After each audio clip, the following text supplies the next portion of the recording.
In the description are my three films: The Trap, Case of Death, and The Man Who Died. If you enjoy them, pass them on to other people. Much appreciated. So, what can you say about Training Day that hasn't been said already? So, I'm going to come at this from a different kind of angle. First off the bat, I love this movie. I think this is a fucking fantastic movie. And second, it is a film that is perfect.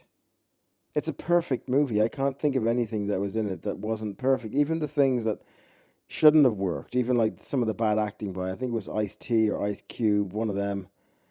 He was terrible in it, and but even that couldn't ruin it. Denzel Washington was great. But the angle I'm going to take in the movie is this: that I know a lot of people think that Denzel Washington was the best thing in the movie, and he won the Oscar and all the rest of it, and certainly he was very good, right? He was very good in it. But for me, right, watching it last night, closely watching all of it and watching the little subtleties in the movie, I have to say that the casting of Ethan Hawke in the movie made the whole movie, because he's not what is expected in a movie like this. And he had a certain naivety about him, which is what the film is really about. It's about naivety to do with authority. And I can't even believe they made this film, to be honest. And I can't even believe they made the black guy the bad guy in the movie and the white guy the good movie in the good guy, right? They don't really usually do that in Hollywood, but that's what really the movie is about. It's about naivety to do with human nature and to do with believing people. So you look at the situations that Ethan Hawke in the movie, Jake Hoyt, got himself into because he was easily, not even easily, because he was so charismatic in the film, Denzel Washington. He was so charismatic, so likable, so fun in loads of ways, and you had to respect him as well because he was his own man. Any way you look at the movie, right?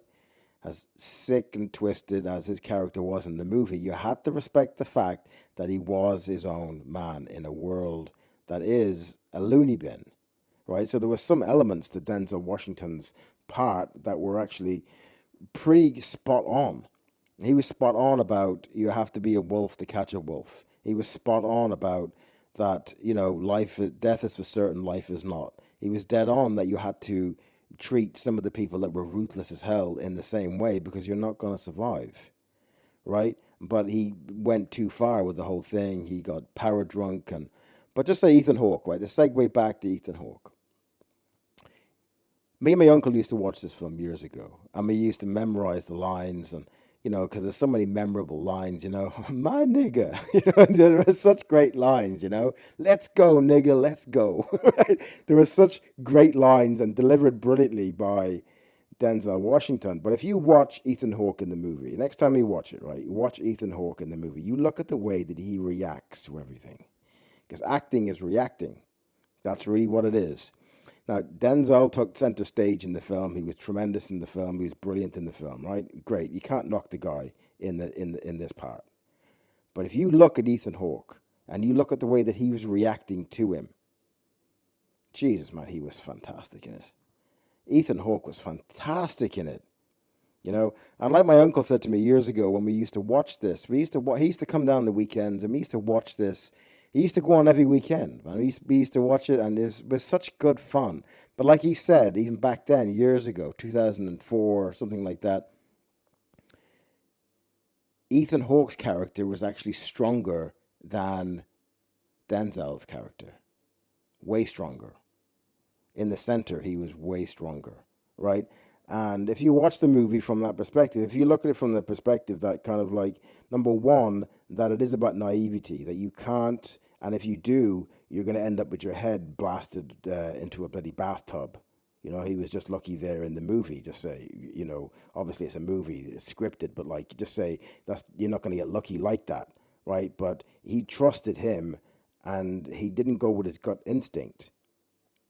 He didn't want to trust him, but he was just kind of, he wanted a bit of power himself. Because even at the start of the movie, he said, they should see remember he says to his wife says something about he'd get his own division one day, and he said to his wife, you should see the size of their houses. See, that was his weakness. That was him trying to get more than what he needed, right? And which left himself open to the attacks of Alonzo Harris in the movie. But what a great movie! What a great script! What a great energy to it! What a great way that it just kept moving. It kept moving brilliantly, right to the end, right till the finale. It was just such a tremendous movie, and it's a movie that is definitely in my top 10 of all time, without a doubt. Without a doubt. When I was watching it last night, I was thinking, geez, I forgot how good it was, how good the movie was, and how good the movie is. And it's one of the movies that will last for a hell of a long time, and it deserves it because it's a sensational movie. I can't say enough about this movie and about the performances, especially Ethan Hawke.